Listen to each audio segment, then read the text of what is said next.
Bismillahirrahmanirrahim. Assalamualaikum warahmatullahi wabarakatuh.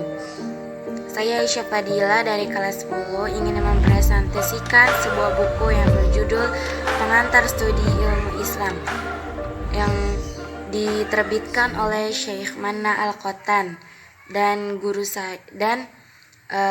saya yang bernama Lusat Usmauluddin MA. Pengumpulan dan penertiban Al-Quran. Perbedaan antara pengumpulan Al-Quran di masa Abu Bakar dan Utsman. Motivasi Abu Bakar adalah kekhawatiran beliau akan hilangnya Al-Quran karena banyaknya para qurra yang gugur dalam peperangan. Motivasi Utsman adalah karena banyaknya perbedaan yang berujung konflik dan dalam cara membacanya yang terjadi di berbagai wilayah kekuasaan Islam yang disaksikannya sendiri. Pengumpulan Al-Quran yang dilakukan Abu Bakar ialah memindahkan semua tulisan atau catatan yang semula bertebaran di kulit binatang, tulang belulang, pelepah, korma, dan sebagainya.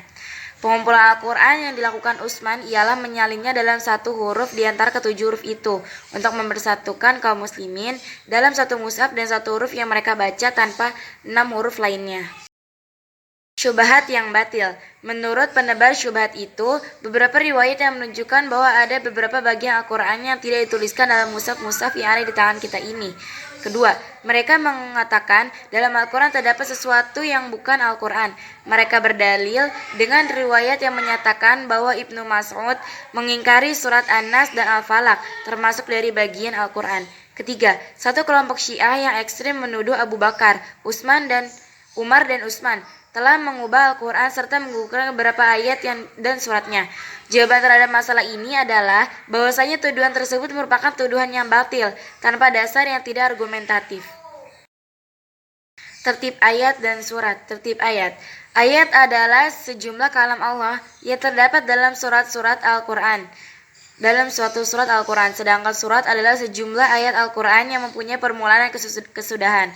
Penempatan secara tertib urutan ayat-ayat Al-Quran ini adalah bersifat tauqifi, berdasarkan ketentuan dari Rasulullah SAW. Menurut sebagian ulama, pendapat ini merupakan ijma. Tertib surat. Ada yang berpendapat bahwa tertib surat itu tauqifi dan ditangani langsung oleh Nabi sebagaimana diberitahukan malaikat Jibril kepadanya atas perintah Allah. Dengan demikian, Al-Quran pada masa Nabi telah tersusun surat-suratnya secara tertib, sebagaimana tertib ayat-ayatnya. Seperti yang ada di tangan kita sekarang ini, yaitu tertib mushaf Utsman yang tak ada seorang sahabat pun menentangnya. Yang kelompok kedua berpendapat bahwa tertib surat itu berdasarkan ijtihad para sahabat, sebab ternyata ada perbedaan tertib dalam mushaf-mushaf mereka. Kelompok ketiga berpendapat sebagian surat itu tertibnya bersifat tauqifi dan sebagian lainnya bersifat ijtihad para sahabat. Surat-surat dan ayat Al-Quran. Pertama, Al-Tiwal, ada 7 surat yaitu Al-Baqarah, Al-Imran, An-Nisa, Al-Maidah, Al-An'am, Al-A'raf, dan yang ketujuh ada yang mengatakan Al-Anfal dan Baroah. Juga termasuk karena tidak dipisahkan dengan basmalah di antara keduanya. Yang kedua, Al-Mi'un, yaitu surat-surat yang ayat-ayatnya lebih dari 100 atau sekitar itu. Ketiga, Al-Masani, yaitu surat yang jumlah ayatnya di bawah Al-Mi'un. Dinamakan Al-Masani karena surat-surat itu diulang bacaannya lebih banyak dari At-Tiwal dan Al-Mi'un. Keempat, Al-Mufassal. Dikatakan bahwa surat-surat ini dimulai dari surat Qaf. Ada pula yang mengatakan dimulai dari surat Al-Hujurat. Juga ada yang mengatakan dimulai dari surat yang lain. Mufassal dibagi menjadi 3, yaitu Tiwal, Ausat, dan Qisor. Rasm Utsmani. 1. Ada yang berpendapat bahwa rasm Utsmani untuk Al-Quran ini bersifat tauqifi, yang wajib dipakai dalam penulisan Al-Quran dan harus sungguh-sungguh disucikan.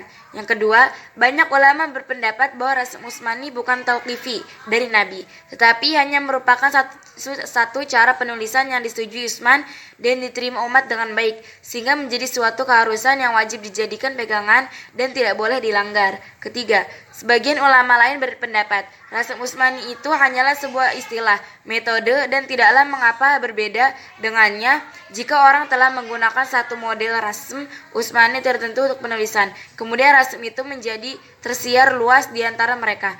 Rasm Utsmani adalah rasm yang telah diakui dan diwarisi oleh umat Islam sejak masa Utsman. Proses perbaikan Rasm Utsmani. Mushaf Utsmani tidak memakai tanda baca titik dan berharokat karena semata-mata didasarkan atas karakter pembacaan orang-orang Arab yang masih murni, sehingga mereka tidak memerlukan cakal dan harokat dan pemberian titik. Perbaikan Rasm Mushaf itu berjalan secara bertahap. Pada mulanya syakal berupa titik, fathah berupa satu titik di atas awal huruf, dhamma berupa satu titik di atas akhir huruf, dan kasrah berupa satu titik di bawah awal huruf. Pemisah ujung ayat. Al-Quran Al-Karim mempunyai sistem yang khas baik dalam masalah pemisah atau fasilah maupun ujung ras ayatnya. Fasilah ialah kalam atau pembicaraan yang terputus dengan kalam sesudahnya. Dinamakan fasilah karena pembicaraan berakhir di tempat itu. Adapun ras ialah akhir ayat yang padanya diletakkan tanda fasl atau pemisah antara satu ayat dengan ayat lainnya. Ras memutuskan satu ayat dengan ayat yang sesudahnya. Sekian presentasi dari saya. Kurang lebihnya mohon maaf. Wassalamualaikum warahmatullahi wabarakatuh.